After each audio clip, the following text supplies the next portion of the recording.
એ કે મારી છેલ્લી ઈચ્છા છે કે ના હવે સૂર્ય જ ચડાવે. હા એ ભલે, હું તૈયાર, પણ મને એકવાર આ સરોવરમાં નાહવા દો.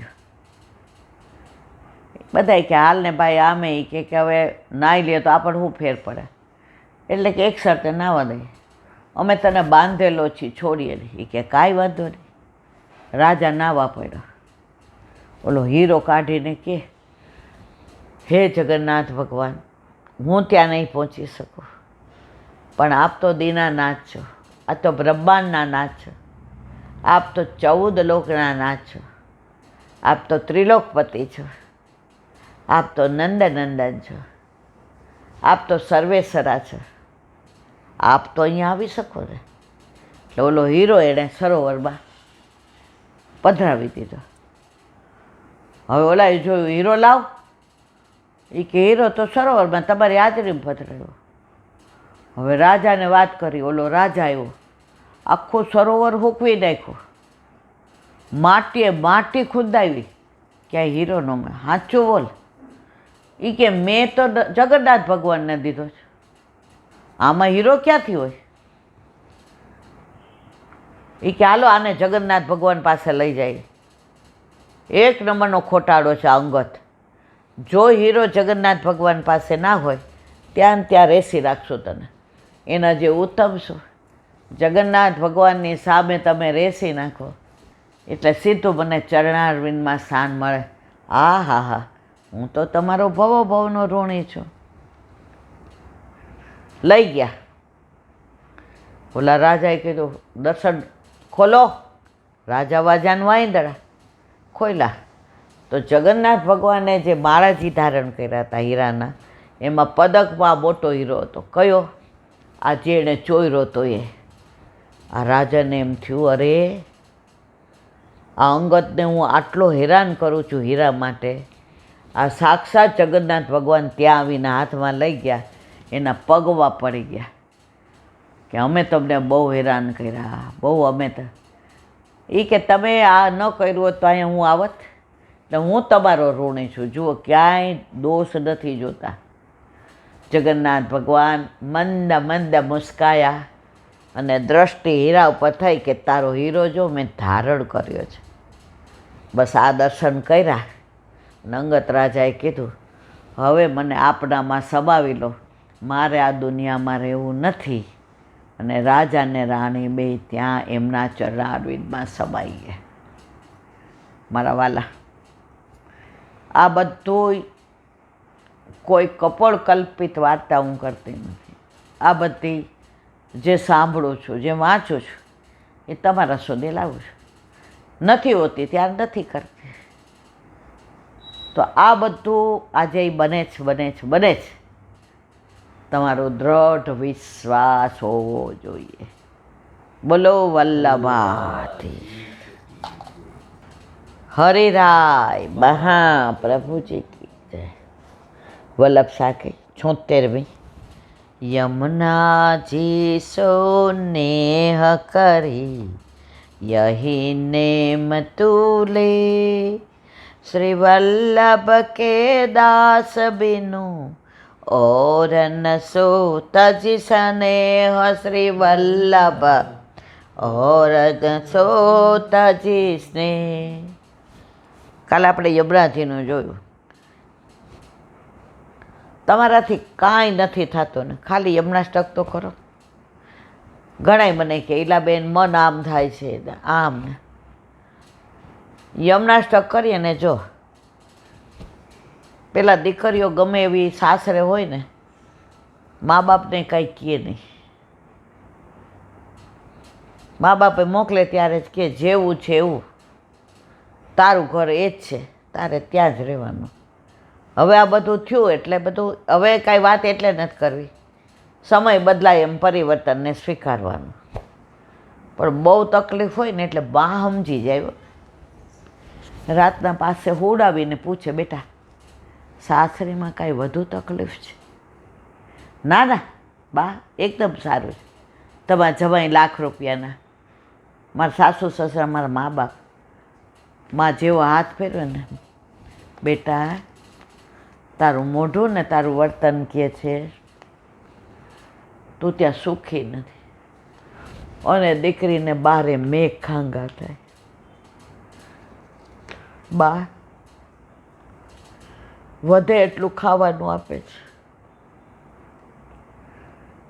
તમારા જમાએ ગળદા પાટું કોકની કરી લે, પણ મને મારા વલ્લભ ઉપર વિશ્વાસ છે કે આજે નહીં તો કાલે સારું થશે.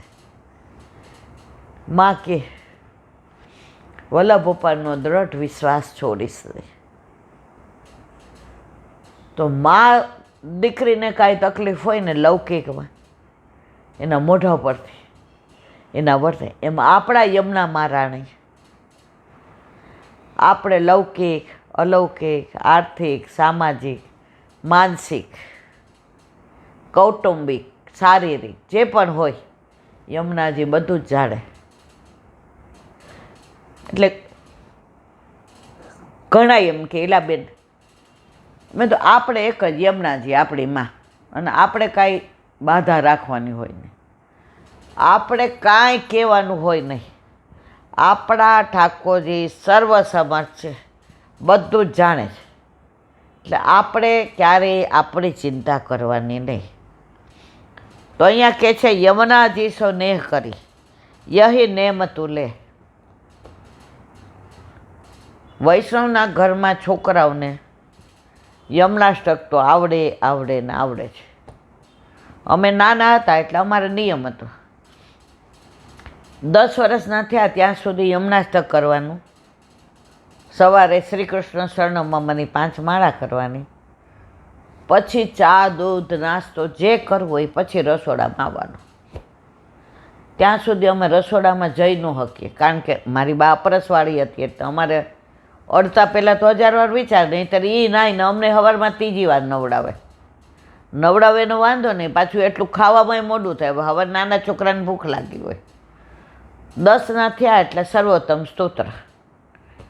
મારી બા ભણેલી નહોતી, રોજ એક અમને આપે એક શ્લોક. પ્રાકૃત ધર્મ નાશયમ પ્રાકૃત નિખિલ ધર્મ રૂપમિતિ નિગમ પ્રતિપાદ્યમ યત તત્ શુદ્ધમ સાકૃતિ સૌમી. બીજે દિવસે બીજો.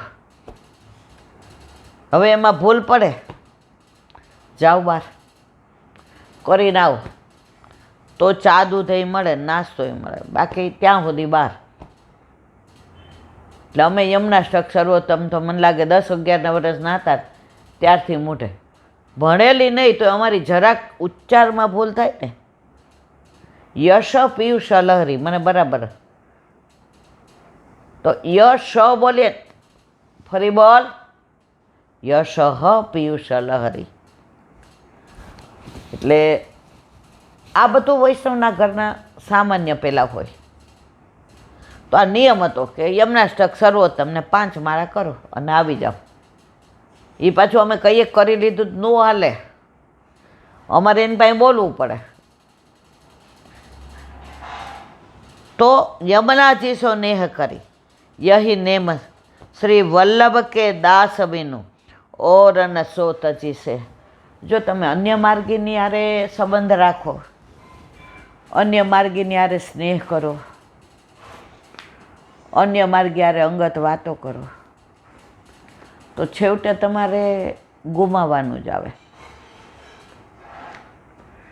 આજે તમે વૈષ્ણવના ઘરે જાઓ તો તમે ઠાકોરજીની જ વાતો કરો. હવે અહીંયા જેટલા વૈષ્ણવ આવે છે બધાય વૈષ્ણવ, કોઈ અન્ય માર્ગે નહીં. એટલે આવીને જો આજે એક છોકરી નવા ઠાકોરજી હમણાં જ પુષ્ટ કરાવ્યા, થોડો વખત થયો, એણે સરસ વાત કરી. એ કે સ્નાન યાત્રાના દિવસે આપણે ઈલાનથી 1.25 લાખ કેરી તો ના ધરીએ, પણ 4 ટૂંક કરીએ, 2નો રસ કાઢીએ, 1ની કે બરફી કરીએ, ગોટલી અઠવાડિયા પહેલાં કાઢી હોય તો એનો મુખવાસ કરીએ, કાચી કેરીનો છુંદો કરીને અંદર ખાંડ ને બધું ભરી આવે, બાફલો કરીએ, પછી કેરીના પેડા કરીએ, 11 વર્ષો થાય ઠાકોરજી આપણી 1.25 લાખ માની લે ને એ લાંટી. મેં તું પ્રેમથી માની લે. તો નવી નવી છો એટલે ઠાકોરજીને બહુ વાલી લાગે છે, નવી ગોપી વાલી લાગે. હવે અમે તો ઢીંઢ થયા, આ થઈ ગયો, હવે તબિયત આવ્યા સ્પોન્ડિલાઇઝ. હવે આ 25 વર્ષથી છે પણ હમણાં જ ઉપાડો લીધો છે. દેહના ધર્મ તો કોઈ છોડતું જ નથી, કર્મ પ્રમાણે. હવે આપણાથી થાય એટલું કરીએ. એણે આવું કર્યું એટલે મારે કરીને ઘરમાં કંકાસ ન કરાય, ક્લેશ ન કરાય. આપણા યથા દેહે તથા દેવે, આપણાથી થાય એટલું કરીએ. તો જો વૈષ્ણવના સંગમાં વૈષ્ણવની વાતો, પરંતુ નાનો દાખલો આપો. હવે 3-4 મહિના પહેલાં આપણે ગાડી લઈને જતા હતા લાફિંગ ક્લબમાં 6:15, બરાબર. હવે ત્યાં માતાજીની આરતી થાય એટલે ઓલી ગાડી આ બાજુથી બસ આવે ને આ બાજુ ટ્રક ઊભી રહી. તો એક બેન આપણને કેવો પ્રસાદ દેવા આવ્યા, બરાબર. તમે હતા લાગે? તમે નહોતા. હા, હું હાલીને જાતી, તમે નહોતા. લાફિંગમાં નહોતી જતી, તમે નહોતા ને એટલે હું એટલું હાલવા ગઈ. પ્રસાદ જો બેન, તમે જય શ્રી કૃષ્ણ. એ કે સવારે તમારે 6 વાગે ઉઠો ને નાહી ધોઈને તૈયાર થઈને આવી જાઓ ને, 6:30 સુધી તમને અહીંયા જે મજા આવશે ને. મેં કીધું આનંદ ને મજા. તોય હું હાલવા માંડે. એ બેન તમને કહું છું, કાન તકલીફ છે, આ પ્રસાદ તો લઈ જાઓ. એટલે મેં કીધું મારે આજે બિલકુલ મોઢામાં કાંઈ, પ્રસાદ તો ખવાય. આમ જેણે ગુસ્સો કર્યો હોય હજી મને નજરે તરે. તો જો અન્ય માર્ગીઓ એ તમને બીજી જ વાતો કરે. આપણે સમજી ગયા કે હવે હાલવા જાય ને તો એ બાજુ નહીં જવાનું, આપણે આ બાજુ. જોકે હવે તો હલાતુંય નથી, ખબર નહીં આ બધું હવે ત્યાં પછી બિલકુલ ચલાતું નથી. તો વલ્લભ કે દાસ બીનું ઓરન સો તજીસ નહીં. હવે એણે ઊભી રાખીને ન ઊભી રહી હોત ને તો આ પ્રોબ્લેમ નહોતો, 2-4 ગાળો દઈ દેત. પણ આપણને એમ કે હવે શું છે શું નહીં ખબર નહોતી. એટલે હંમેશા અન્ય માર્ગીનો સંગ કરવો નહીં. અન્ય માર્ગીનો સંગ કરો ને એટલે તમે ગુમાવો, એ લોકો નથી ગુમાવતા. તો સ્નેહ કોનાથી રાખવાનું? વલ્લભના દાસને. જેવો હોય એવો. ઘણા એમ કે ઇલાબેન આના ધ્યાન રાખજો. વલ્લભનો દાસ છે ને, પેલા વાસુદેવ છકડાની વાત બધાય જાણે છે એટલે મોટું વિવરણ નથી કરતી. એ સ્નાન કરવા આવ્યા,